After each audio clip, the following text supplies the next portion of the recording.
So in the 1960s, our speaker Terence was a student, like many of you, at UC Berkeley, and he left in the middle of things to go on a tour around the world for 7 years that ended in the deepest Amazon basin, where he had an experience that has determined his life in the 20 years following, and which is the subject of his latest book, True Hallucinations.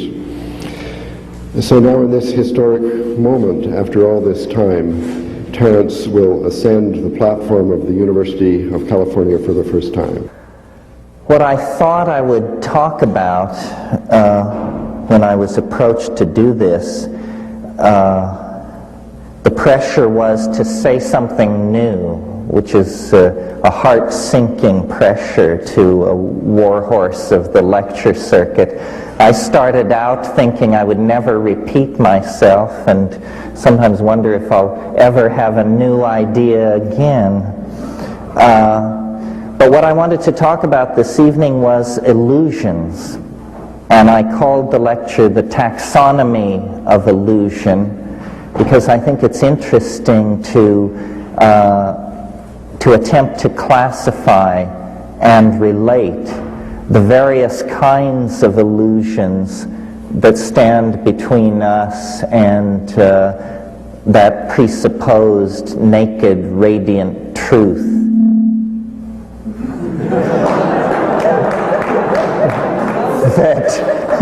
that has more or less driven the engines of Western philosophy since Plato. Of course, the great victory of modernity is to disabuse ourselves of such naive notions, but they die hard, I think.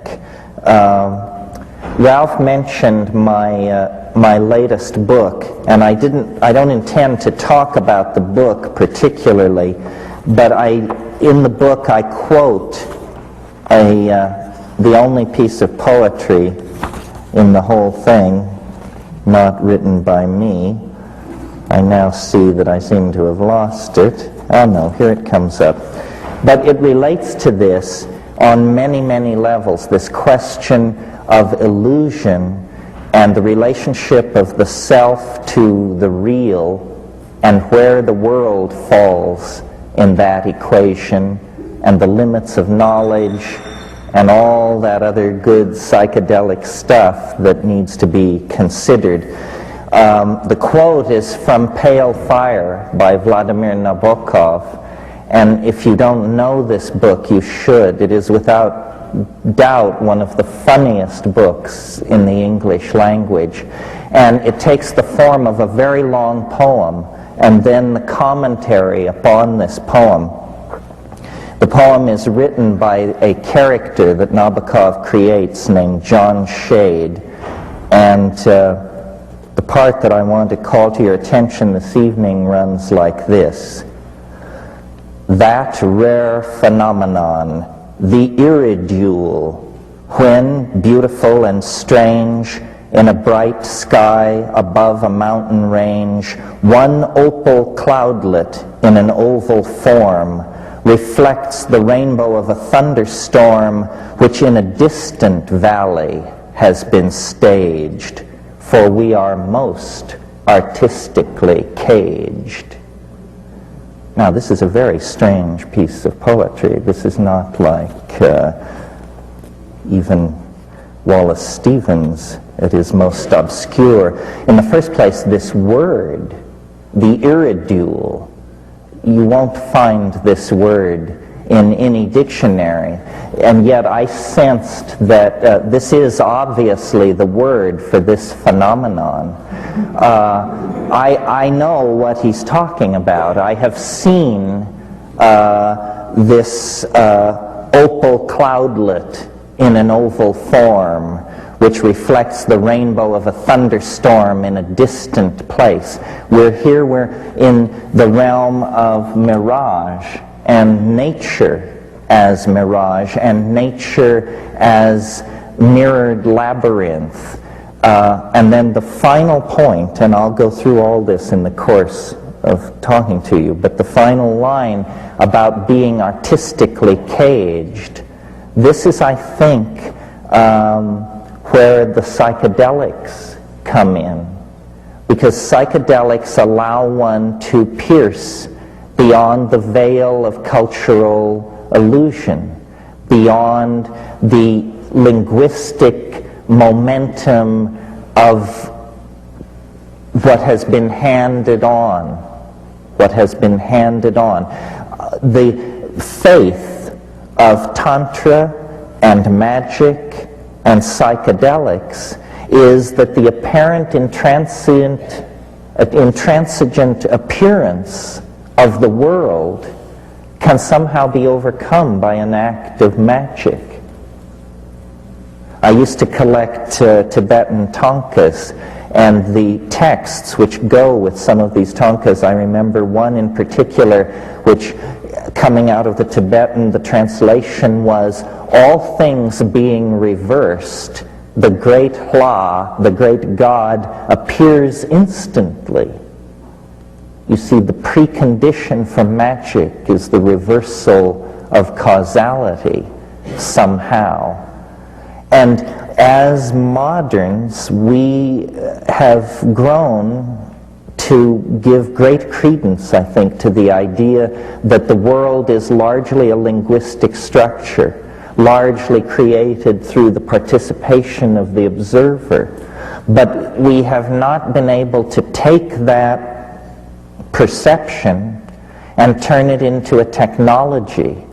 Instead, we are still driven by the blind momentum of atomic structure. Who was it who said the atoms blindly run? And then I think it was Whitehead who said, yes, but within the body they blindly run according to the body's plan. You see, what I think we're dealing with are patterns and then the indeterminate dimensions between patterns.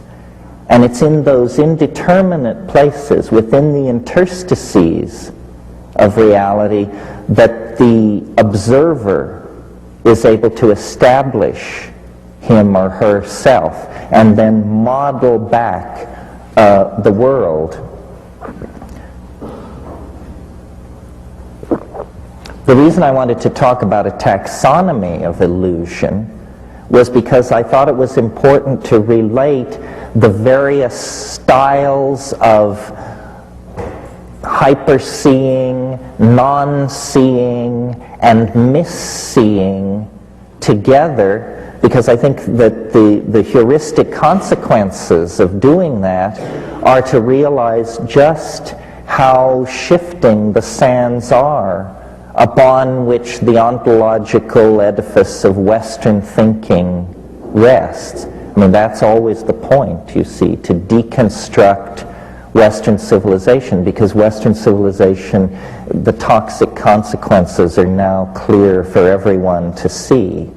So the first category or grand family of illusions which we would put into our taxonomic key would be social illusions. And when later we can argue this, but at this point in the discussion, illusion is / delusion. So the great social illusions, delusions, are sexism, racism, xenophobia, egoism, classism. The world is riddled and ruled by these social illusions, and no one is free of them. And so they constitute one broad category. I might just mention as an aside, a book which was very influential on me, and I never heard anybody else ever mention it, was a book by Rockcliffe called Illusions and Delusions of the Supernatural and the Occult.